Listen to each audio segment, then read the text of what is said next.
जय श्री कृष्णा। फिजिक्स का इंट्रोडक्शन देखे थे, फिजिक्स क्या होता है, फिजिक्स क्या होता है वो जाने थे, उसका अर्थ जाने थे और कौन कौन सा चैप्टर पढ़ना है हमको उसमें, उसके बारे में जानकारी लिए थे। आज हम लोग पहला चैप्टर स्टार्ट कर रहे हैं, उसका वो है ऑप्टिक्स, प्रकाशिकी। तो ऑप्टिक्स में सबसे पहले हम क्या जानेंगे, सबसे पहले हम देखेंगे कि प्रकाश क्या होता है। जो प्रकाश होता है, प्रकाश मतलब लाइट होता है, लाइट क्या है, लाइट क्या है। तो हम देखते हैं, लाइट एक प्रकार का ऊर्जा है। क्या है? लाइट एक प्रकार का ऊर्जा है जो क्या, जो स्वयं क्या अदृश्यमान होते हुए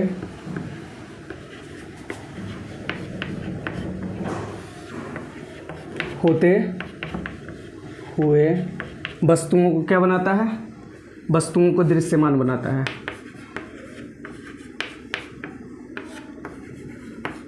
को दृश्यमान बनाता है।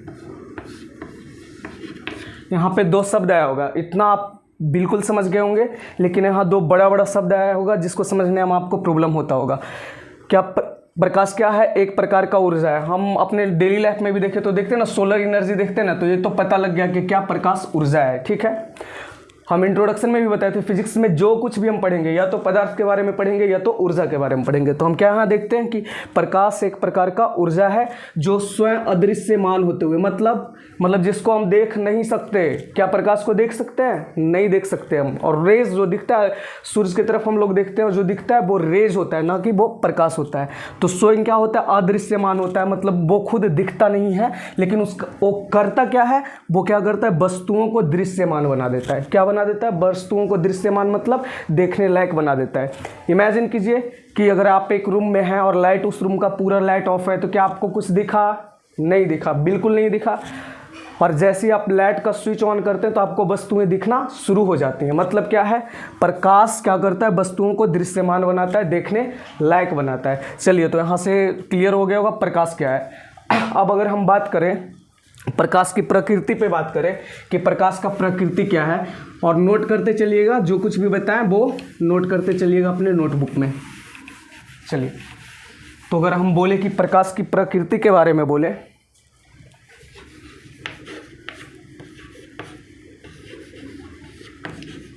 प्रकृति के बारे में बोले, नेचर ऑफ द लाइट, तो प्रकाश की प्रकृति दो प्रकार की होती हैं। कुछ लोगों का मानना था कि प्रकाश क्या है, तरंग है। प्रकाश क्या है? तरंग है। और कुछ लोगों का मानना क्या था कि प्रकाश क्या है, कण है। तो जिनका मानना था कि प्रकाश तरंग है, उसको हम बोलते हैं प्रकाश का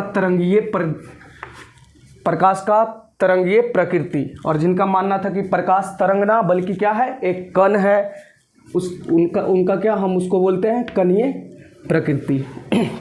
तो यहाँ पर सबसे पहले दो चार स्टैटिक क्वेश्चन आते हैं जिनको हम लोग क्या करेंगे, डील करेंगे। तो जो ये प्रकाश का तरंगीय प्रकृति था ना, जो तरंगीय प्रकृति है, इसके बारे में कौन बोले थे? हाइजेंस लिखते हैं उनको।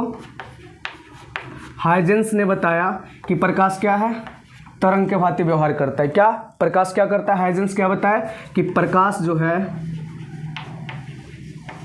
प्रकाश लाइट बिहेव लाइक वेव, प्रकाश तरंग की भांति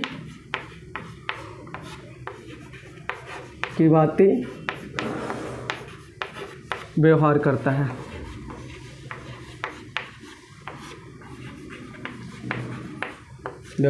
फिर से गौर कीजिएगा, क्या बोले? प्रकाश की प्रकृति तरंगीय प्रकृति और कणीय प्रकृति होती है, ऐसा मानते हैं लोग। तो जो सबसे पहले ये बताए थे कि प्रकाश तरंग की भांति बिहेव करती है, तरंग जैसा व्यवहार करती है, वो कौन थे? हाइजेंस थे। हाइजेंस भी इनको हम लोग बोलते हैं। और वो पहले व्यक्ति जो बोले थे कि प्रकाश भैया तरंग नहीं है, प्रकाश क्या है? कण है, पार्टिकल है। जो जिनका मानना था कि प्रकाश क्या है? पार्टिकल है। वो सबसे पहले व्यक्ति कौन थे? अगर हम बात करें पहले व्यक्ति जो माने थे क्या प्रकाश कण है, वो थे आपका न्यूटन साहब। न्यूटन का मानना था कि प्रकाश क्या कण से मिलकर बना हुआ है, प्रकाश कणों से मिलकर बनी हुई है। तो फिर यहाँ से तरंगीय प्रकृति, यहाँ से बहुत इंपॉर्टेंट क्वेश्चन ही होता है, आपसे पूछेगा कि प्रकाश का तरंगीय प्रकृति होती है। इस ये स्टेटमेंट किनका है, ये बात किन्होंने कहा था? तो आप बोलिएगा कि हाइगेंस साहब ने बताया था क्या कि प्रकाश की प्रकृति क्या होती है? तरंगीय होती है। अगर आपसे ये पूछे कि सबसे पहले किन्होंने कहा था, सबसे पहले किन्होंने कहा था कि जो प्रकाश की प्रकृति होती है वो क्या होती है? कणीय होती है, तो आप बताइएगा आइजैक न्यूटन साहब थे। कौन थे? न्यूटन साहब थे। अब चलिए अब यहाँ से और थोड़ा सा जान लेते हैं। अगर हम देखें 1900 ईस्वी में मैक्स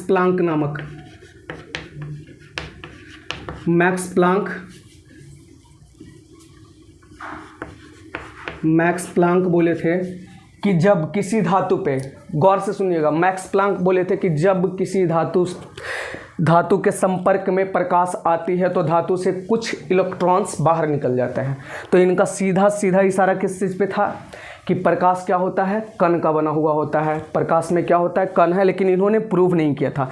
1900 में मैक्स प्लांक क्या बोले थे कि प्रकाश, गौर से सुनिएगा, वर्ड पे ज़्यादा फोकस कीजिएगा रेदर देन लिखने का, और जो इम्पोर्टेंट है वो हम बोर्ड पे लिख भी रहे हैं। तो मैक्स प्लांक बोले थे कि जब कोई प्रकाश की किरण या प्रकाश किसी धातु के संपर्क में आती है तो उस धातु से इलेक्ट्रॉन बाहर निकलते हैं। इसी चीज़ को प्रूव कौन किए थे? बहुत इंपॉर्टेंट चीज़ आने वाला है। इसी चीज़ को प्रूव किए थे अल्बर्ट आइंस्टीन। अल्बर्ट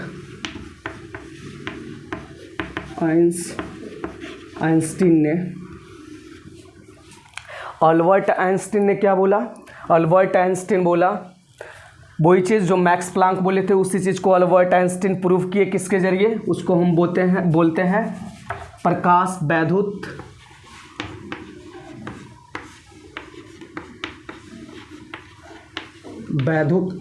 प्रभाव। नाम जरूर आप लोग सुने होंगे।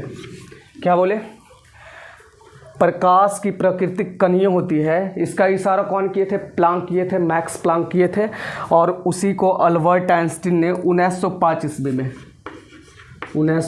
ईस्वी में क्या प्रकाश वैद्युत प्रभाव, फोटो इलेक्ट्रिक इफेक्ट के द्वारा प्रूव कर दिए थे। और आपको यदि पता हो तो बहुत इंपॉर्टेंट चीज़ नोट कीजिएगा, अल्बर्ट आइंस्टीन को 1921 में जो नोबेल प्राइज़ मिला, नोबेल प्राइज़ जो 1921 में नोबेल प्राइज़ मिला उनको, वो याद रखिएगा सापेक्षता के लिए नहीं, इक्वल MC स्क्वायर जो उसके लिए नहीं, बल्कि इसी प्रकाश वैद्युत प्रभाव फोटो इलेक्ट्रिक इफेक्ट के लिए मिला। तो याद रखिएगा 1921 में अल्बर्ट आइंस्टीन को क्या प्रकाश वैद्युत इफेक्ट के लिए क्या मिला? Nobel prize. और ये कब प्रूव किए थे? 1905 ईस्वी में। याद रखिए ये भी क्या बोले थे? वही चीज़ बोले थे कि ये मान लेते हैं हम कोई मेटल है और ये देखते हैं कि ये प्रकाश की किरण या रेडिएशन आ रही है, प्रकाश की रेडिएशन आ रही है। तो ये भी बोले थे कि मेटल पे जब प्रकाश का रेडिएशन पड़ता है तो क्या यहाँ से कुछ इलेक्ट्रॉन मूव कर जाती हैं। तो ये तभी संभव है जब क्या प्रकाश में क्या हो? कण हो। इसलिए इन्होंने बना कि प्रकाश क्या, इन्होंने कहा क्या, अल्बर्ट आइंस्टीन ने क्या कहा? प्रकाश कणों से मिलकर बना हुआ होता है। और उस कणों के बंडल को इन्होंने क्या बोला था? फोटोन। फिर से ध्यान रखिएगा, हम मिटाते हैं, थोड़ा लिख लिए होंगे तो थोड़ा सा हम साइड हो जाते हैं, आप लिख लीजिए थोड़ा सा।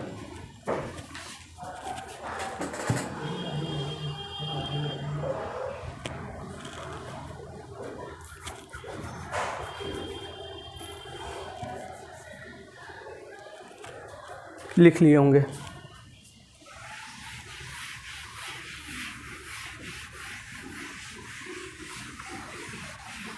चलिए हम लोग रेगुलर लेक्चर को कंटिन्यू करेंगे। यदि आपको अच्छा लगे तो आप सब्सक्राइब कीजिएगा चैनल को, और लाइक करना और शेयर करने के लिए भी नहीं भूलिएगा, क्योंकि चैनल बिल्कुल नया है। सपोर्ट आप लोग को करना है, पढ़ाने का प्रतिबद्धता मेरा है। चलिए, तो फिर क्या अभी हम देखें, हाँ देख लेते हैं क्या अल्बर्ट आइंस्टीन जो बोले थे। यहाँ से दो चीज़ इम्पॉर्टेंट है, नोट कर लेते हैं। पहला, इसलिए अगर आपसे बोले कि प्रकाश की कणीय प्रकृति को किसने प्रतिपादित किया, देखिए बोले थे सबसे पहले कौन, न्यूटन, फिर इस पे काम कौन किए थे, मैक्स प्लांक। लेकिन अगर क्रेडिट दिया जाता है कि किनको प्रकाश का कणीय प्रकृति के बारे में सबसे पहले किन्होंने बताया, तो वो कौन होंगे, अल्बर्ट आइंस्टीन ही होंगे। आइंस्टीन ने ही बताया था कि क्या, तो हम नोट में लिखिएगा आइंस्टीन को प्रकाश के कणीय प्रकृति का प्रतिपादक माना जाता है।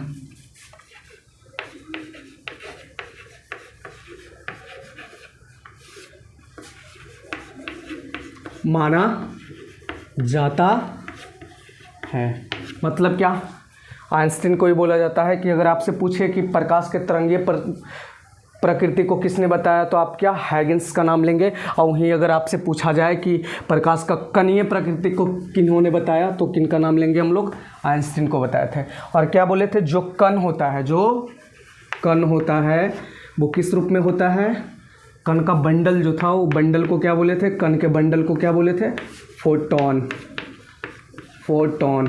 ध्यान रखिएगा, आपसे पूछा भी जाएगा कि आइंस्टीन ने जो बताया था कि कणों को बंडल को हम लोग क्या बोलते हैं, तो हम लोग क्या बोलते हैं, उसको फोटोन बोलते हैं। तो याद रखिएगा, इतना सारा चीज़ हुआ। अब आते हैं, थोड़ा सा मिटाते हैं, छोड़िए नीचे लिख लेते हैं स्पेस है।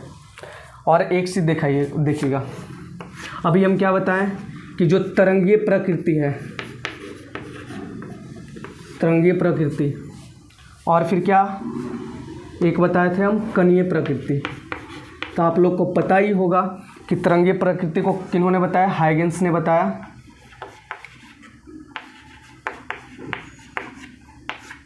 और कणीय प्रकृति को किन्होंने बताया, आइंस्टीन ने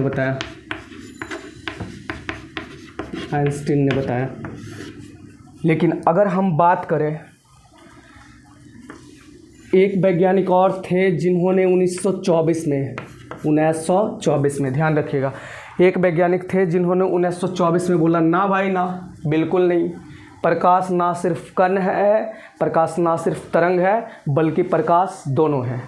मतलब इन्होंने क्या प्रतिपादित किया, इन्होंने प्रतिपादित किया प्रकाश की डबल नेचर ऑफ लाइट्स, प्रकाश की द्वि प्रकृति। जिन्होंने बताया क्या, प्रकाश तरंग की भांति भी बिहेव करता है, कण के भांति भी बिहेव करता है। 1924 में ये थे de Broglie, Louis de Broglie इनका पूरा नाम है, लेकिन डी ब्रॉगली।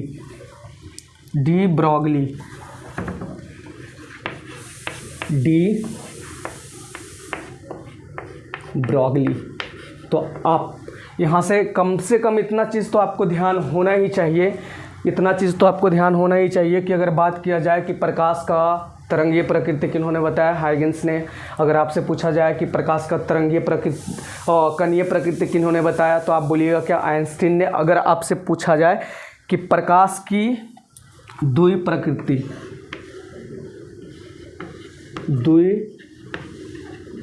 किसका, द्वि प्रकृति प्रकाश का।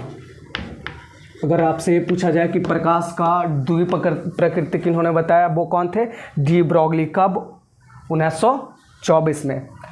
इन्होंने क्या बताया कि प्रकाश तरंग के भांति भी बिहेव करता है, और प्रकाश क्या, कण के भांति भी बिहेव करता है। अब चलिए, आप नोट कीजिएगा, तब फिर हम आते हैं 2 मिनट में, बस आप लोग नोट कीजिए।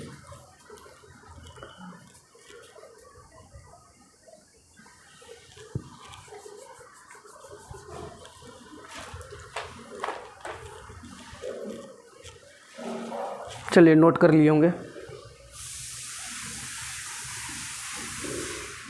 मोटे तौर पर से यदि हमसे ये पूछा जाए, 4-5 क्वेश्चन तो ध्यान रखेंगे ही कि आइंस्टीन को नोबेल प्राइज़ किस चीज़ के लिए मिला, तो फोटो इलेक्ट्रिक इफेक्ट, प्रकाश वैद्युत प्रभाव के लिए।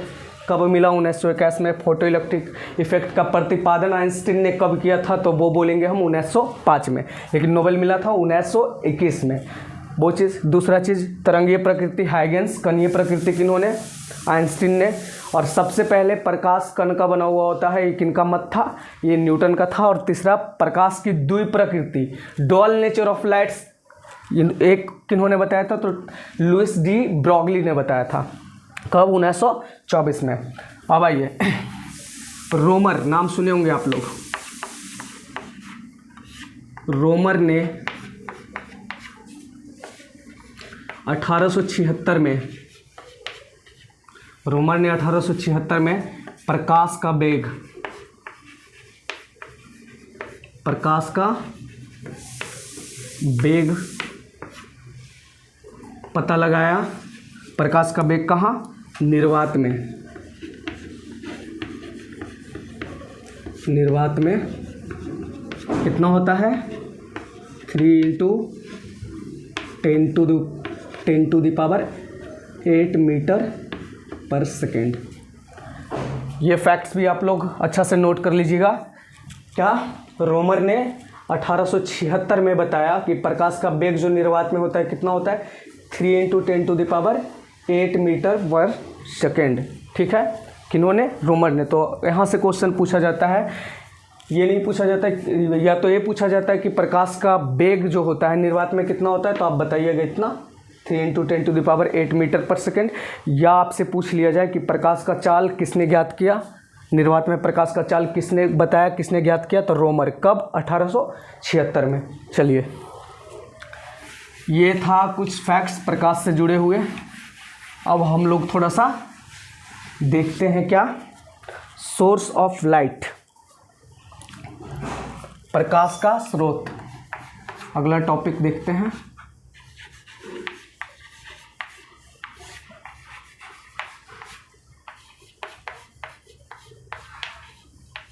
स्रोत। हाँ, एक चीज़ और लिख लीजिएगा, भूल गए थे, बता देते हैं। प्रकाश अगर तरंग है, प्रकाश अगर तरंग है तो किस प्रकार का तरंग है?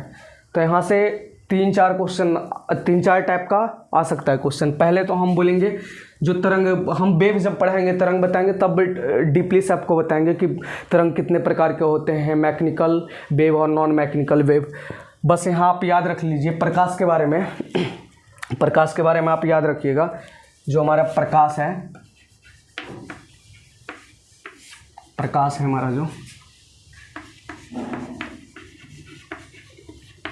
लाइट है, 2 और 3। पहले अगर हमसे बोला जाए मैकेनिकल या नॉन मैकेनिकल, तो हम बोलेंगे नॉन मैकेनिकल।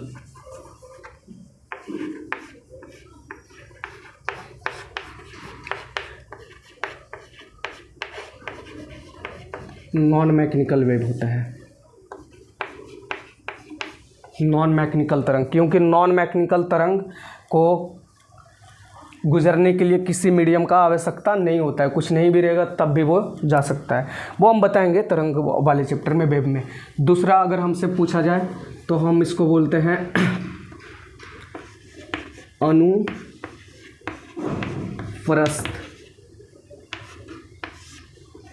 तरंग।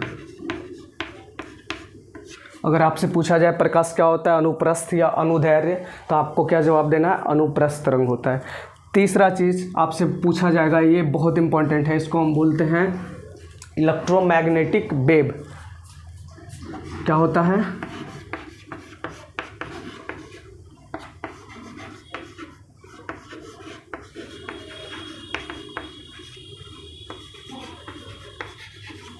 हम देखें, अगर प्रकाश तरंग है तो किस प्रकार का है? नॉन मैकेनिकल तरंग है, अनुप्रस्थ तरंग है, और कौन? इलेक्ट्रोमैग्नेटिक वेव है, इलेक्ट्रोमैग्नेटिक तरंग है।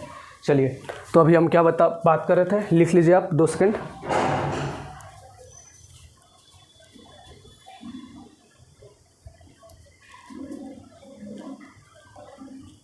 चलिए, हम टाइम दे रहे हैं लिखने का थोड़ा थोड़ा, इसलिए क्योंकि हम समझते हैं शायद हम जब बता रहे हो तो आप लोग ध्यान से सुन रहे होंगे। चलिए, अगर हम बात करते हैं क्या स्रोत पे, सोर्स ऑफ लाइट।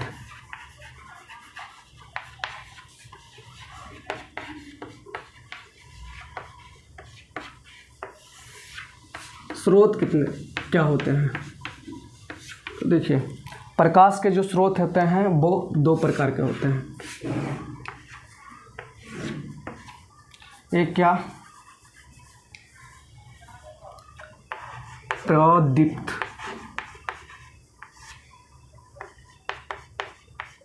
स्रोत, इसको हम बोलते हैं लुमिनियस सोर्स, लुमिनियस सोर्स। एक अदीप्त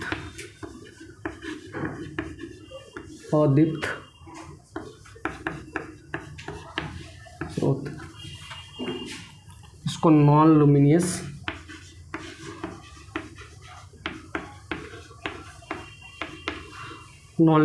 सोर्स बोलते हैं, सोर्स। तो प्रदीप्त स्रोत क्या होता है, प्रकाश के बे स्रोत, क्या प्रकाश के बे स्रोत जो स्वयं प्रकाश का उत्सर्जन करते हैं, उत्सर्जन करते हैं। क्या ल्यूमिनियस सोर्स कौन होंगे, जो स्वयं प्रकाश का उत्सर्जन करे, जिनसे स्वयं प्रकाश निकले, जो स्वयं प्रकाश को क्या उत्पन्न करते हैं, वो सोर्स क्या कहलाएंगे, प्रदीप्त स्रोत कहलाएंगे। और वो सोर्स जो क्या स्वयं प्रकाश का उत्सर्जन ना करे बल्कि क्या हो, दूसरे के प्रकाश से प्रकाशित हो,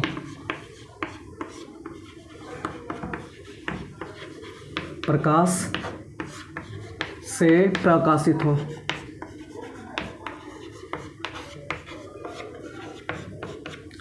समझे क्या, प्रदीप्त सोर्स किसको बोलेंगे, प्रदीप्त स्रोत किसको बोलेंगे, जो स्वयं प्रकाश का उत्सर्जन करता हो, जैसे सूर्य हो गया, बल्ब हो गया, CFL हो गया, या फिर मोमबत्ती, जलता हुआ मोमबत्ती, इसका खुद का लाइट है, खुद उत्पन्न कर रहा है। जैसे देखते हैं ना कौवा, हाँ यहाँ से याद रखिएगा, कौवा और कोयल में क्या अंतर होता है। कोयल जो होती है कभी भी खुद का घोंसला नहीं बनाती, वो क्या करती है, कौवे के घोंसला में जाकर अपना बच्चे को रख देती है, और कौवा यही समझ के पालते रहता है उसका बच्चे को कि उसका ही बच्चा है। तो वही जो प्रदीप्त सोर्स होगा वो स्वयं प्रकाश का उत्सर्जन करेगा, मतलब क्या, उससे खुद प्रकाश निकलेगा। जैसे क्या, जैसे सूर्य हो गया, जैसे मोमबत्ती, बल्ब इत्यादि। वहीं अगर हम बात करें अदीप्त सोर्स का, आपसे एग्जाम्पल ही ऐसे पूछा जाता है कि सूर्य कौन सा सोर्स है, तो हम बोलेंगे ल्यूमिनियस सोर्स है। आपसे बोलेगा मोमबत्ती कौन सा स्रोत है, अभी बहुत इजी लग रहा होगा, लेकिन जब क्वेश्चन आता है तो ये बहुत टफ कंफ्यूज कर जाता है। प्रदीप्त और अदीप्त में उसको कुछ बुझे भी नहीं करता है, इसलिए बुझाए, इसलिए समझ याद रखिएगा। प्रदीप्त कौन है, प से प्रकाश, प से प्रकाश, जो प्रकाश का खुद उत्सर्जन करता हो, और अ से अपने आप जो उत्सर्जन नहीं करता हो। समझ में आया। तो प्रदीप्त सोर्स क्या होंगे, प्रदीप्त स्रोत कौन होंगे, सूर्य, मोमबत्ती, बल्ब इत्यादि। अगर हम बोले कि वो सोर्स जो प्रदीप्त नहीं हो बल्कि आदीप्त हो, तो पहला एग्जाम्पल बहुत इंपॉर्टेंट है, याद रखिएगा, चंद्रमा। देखिए चंद्रमा क्यों, क्योंकि चंद्रमा का खुद का लाइट नहीं होता, खुद का प्रकाश नहीं होता, वो क्या होती हैं, सूर्य के प्रकाश से प्रकाशमान होती है, मतलब सूर्य के प्रकाश के कारण वो चमकती हुई दिखाई पड़ती है। तो वो उसका कुछ नहीं है, वो ही हुआ कोयला कौवा वाला, ठीक है। दूसरा अगर हम देख ले तो हम दर्पण बोल सकते हैं। दर्पण भी बहुत बार हमको चमकते दिखता है, तो क्या उसका खुद का प्रकाश होता है ना, उस पर कोई सोर्स, टॉर्च या फिर सन का रेज हो, उसके कारण वो क्या चमकती हुई दिखाई देती है। टेबल, कुर्सी इत्यादि, ये सब क्या है, या खुद मानव हो गया, ये क्या है, अदीप्त सोर्स हैं, किसके, प्रकाश के, चलिए, तो यहाँ से हमको पता चल गया होगा दो चीज़ के बारे में, क्या प्रदीप्त सोर्स क्या होते हैं, अदीप्त सोर्स क्या होते हैं। अब आगे हम थोड़ा सा देख लेते हैं किरण के बारे में। किरण क्या होता है, लिख लीजिए पहले।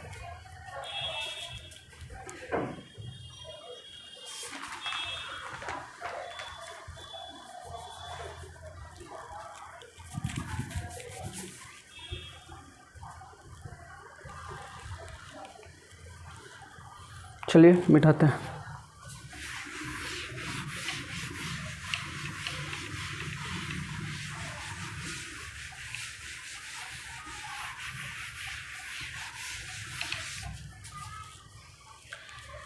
यहाँ पे एक शब्द आता है रे,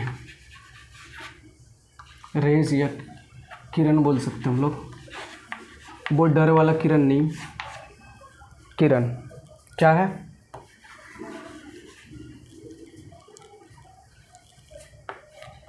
किरण किसको बोलते हैं, जिस रास्ते से होकर प्रकाश गुजरती हैं। वाह, उसका रास्ता का भी नाम पड़ गया। बताओ, जिस रास्ते से या जिस पथ से, थोड़ा, जिस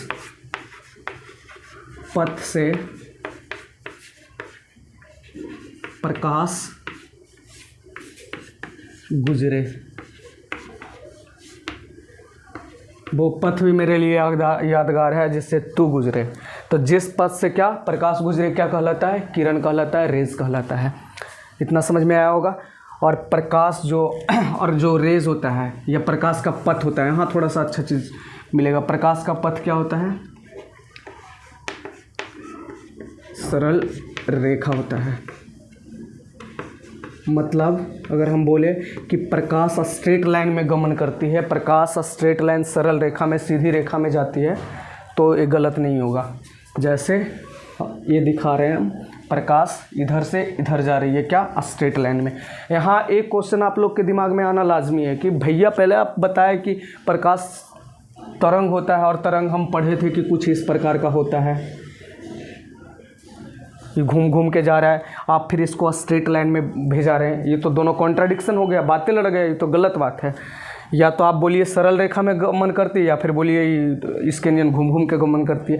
ये तो हमको था लगता है, ये तो हमको पता लगा कि चलिए कणीय हो सकता है तो ऐसे जाएगा, लेकिन अगर तरंगीय प्रकाश आप बोले कि तरंगीय गति भी सही है, तो तरंग का भी प्रकार है, प्रकाश तरंग है, तो फिर ऐसे कैसे, इसको तो स्ट्रेट लाइन में जाना चाहिए, सीधी रेखा में, लेकिन ये तो हिल डोल रहा है, घूम घाम के जा रहा है। तो सुनो, एक्चुअली में जाता तो प्रकाश ऐसी है, लेकिन हमको प्रतीत ऐसा इसलिए होता है क्योंकि प्रकाश का जो तरंग दैर्घ्य है, इसको हम बोलते हैं वेवलेंथ। ये दोनों की मिड पॉइंट है, इसका मिड पॉइंट के बीच का दूरी, ये दोनों जहाँ पे ही टेढ़ापन है ना, ये दूरी बहुत छोटा है। ये वाला जो दूरी देख रहे हैं हम, इसको हम बोलते हैं तरंग दैर्घ्य। तरंग दैर्घ्य क्या है, तरंग दैर्घ्य। तो इसका जो वेवलेंथ है, तरंग दैर्घ्य, बहुत छोटा होता है। कोई आपसे पूछ ले कि प्रकाश तरंग है, फिर भी इसका जो रास्ता है, जो पथ है, वो क्या है, क्यों प्रकाश का रास्ता सीधी है। ये तरंग है तो टेढ़ा होना चाहिए, लेकिन क्यों सीधी है, तो आप बोलिएगा कि इसका जो तरंग दैर्घ्य है, जो इसका वेवलेंथ है, वो बहुत छोटा होता है। कितना, 400 nm, नैनोमीटर से 800 nm। हम बात किसका कर रहे हैं यहाँ पे, दृश्य प्रकाश का, दृश्य प्रकाश का। यहाँ से तीन चीज़ याद रखिएगा। पहले प्रकाश के पथ को क्या बोलते हैं, किरण बोलते हैं। जो प्रकाश का पथ होता है वो क्या होता है, सरल रेखीय होता है। परंतु प्रकाश एक प्रकार का क्या है, तरंग है। तो तरंग का पथ तो स्ट्रेट हो नहीं सकता है। तो क्यों स्ट्रेट दिखता है, क्योंकि इन दोनों के बीच इनका जो होता है तरंग दैर्घ्य, मतलब इनका तरंग दैर्घ्य क्या है, बहुत ही कम है। कितना, खास करके दृश्य प्रकाश का अगर हम बात है, विजुअल लाइट्स का बात करें, तो 400 nm से लेकर 800 nm तक है। तो आपसे ये भी पूछा जाता है कि दृश्य प्रकाश का वेवलेंथ कितना होता है, तो आप बोलिएगा 400 nm से लेकर 800 nm तक। तो आज ऐसे तो और बताने के लिए सोच रहे थे, लेकिन लग रहा है इजाज़त लेना पड़ेगा, जाना पड़ेगा, क्योंकि टाइम काफ़ी हो रहा है और ज़्यादा वीडियो को हम लंबा करना नहीं चाहते हैं। तो फिर कल के क्लास में हम लोग देखेंगे मीडियम, कौन कौन सा मीडियम है प्रकाश का। फिर हम लोग देखेंगे ई किरण, किरण कितने प्रकार के होते हैं वो भी देखेंगे। उसके बाद हम फिर देखेंगे, स्टार्ट करेंगे reflection of light. Reflection of light मतलब प्रकाश का प्रवर्तन। चलिए, राधे राधे, जय श्री कृष्णा, फिर मिलेंगे।